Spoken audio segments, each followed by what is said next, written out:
మన గుండెల్లో పెట్టుకుంటే మన జీవితం కూడా ఎలా మార్చబడుతుందంటే మంచిగా మార్చబడుతుంది. హల్లెలూయా.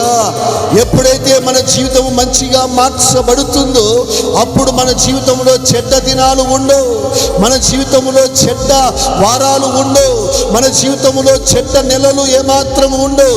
మన జీవితంలో మన బ్రతుకు దినములన్నీ కృపాక్షములే యేసుక్రీస్తు ప్రభుల వారు మన వెంట ఉంచుతాడు. హల్లెలూయా. కృప మరియు క్షేమములు.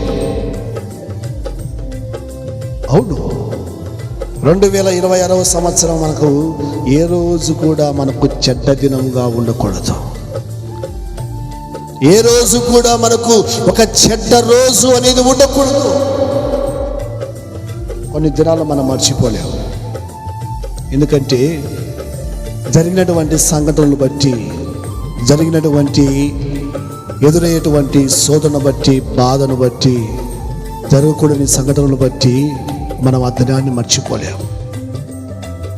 ఎందుకంటే ఆ దినము కీడు, హాని, ఆ దినము మనిషికి నష్టం తీసుకొని వచ్చినటువంటి దినం. అయితే మన జీవితంలో చెడు అనేది చూడకుండా మంచి దినాలు దేవుని యొక్క బిడ్డలారా మనము చూడాలని ప్రభుల వారు కోరుకుంటున్నాడు. ఎందుకంటే చెడు ఎప్పుడు జీవితంలోకి ఎంటర్ అయిందంటే ఆది కాండంలో ఎంటర్ అయింది. ఎక్కడ? 3వ అధ్యాయంలో.